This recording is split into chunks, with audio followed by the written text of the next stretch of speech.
Hey guys, it's Keeley, and today I'm going to be doing my final reading wrap-up for the year of 2016, and that is my December wrap-up.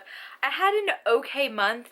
I read 4 books this month. I was planning on reading a ton of books because I'm on Christmas break and stuff, but one book that I read this month took me forever to read. I actually started it in November, and it took me about a month to read.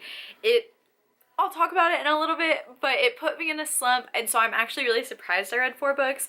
But my reading challenge of the year was 70 books, and I ended up reading 73 books, which is the most I've ever read in 1 year. This is the first time that I have really met my Goodreads challenge of 70, and so I'm just ecstatic. And I'm going to be doing a video soon about my reading plans for 2017, so be on the lookout for that. But anyway, let's get on into the books that I read for the month of December.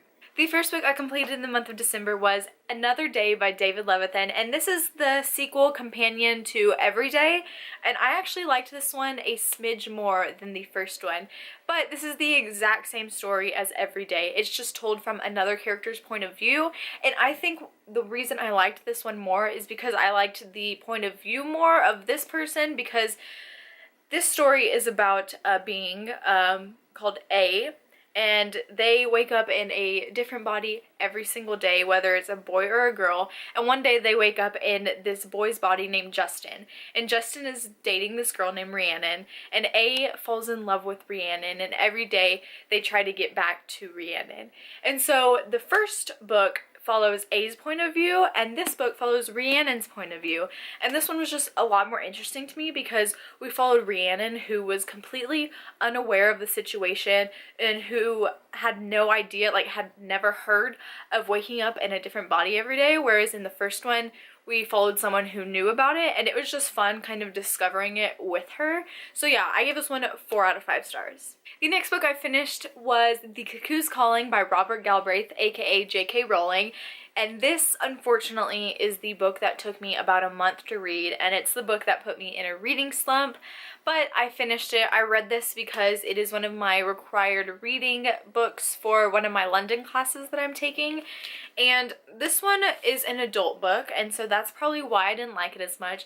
And it follows this man named Cormoran Strike, who is a private detective, and then one day this celebrity falls off this balcony and everyone thinks it's a suicide, but 3 months later her brother comes back and says, I don't think it's a suicide. And so Cormoran Strike is just investigating whether it's a suicide or a murder. And so if you really like mystery and if you like adult books, you will probably like this. But for me, I am not a fan of adult books. Almost every adult book I've read I haven't liked. And also if you're a fan of mystery, but for me, I don't know if I'm a fan of mystery or not, because so far pretty much every mystery I've read I haven't liked either, and so those two aspects just really hurt this book for me, which was really sad because it's J.K. Rowling. But I'm not gonna, I mean, it is her pseudonym, so I'll just say that Robert wrote it instead of Joe. But I think I gave this one a 2 out of 5 stars. Goodreads is down, so I can't check that right now, but I'm pretty sure it was a 2 out of 5 stars. The next book I read was definitely my favorite of the month, and that is The Book Thief by Marcus Zusak.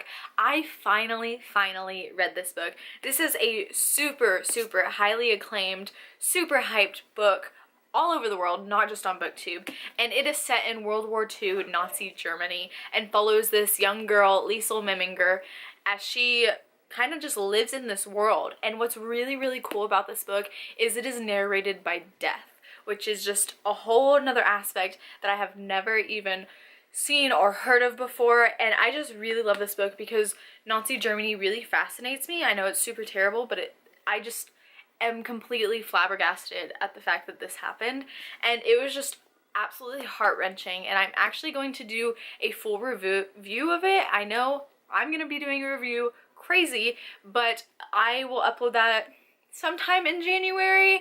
You'll see it if you subscribe. But anyway, I gave this book a 5 out of 5 stars.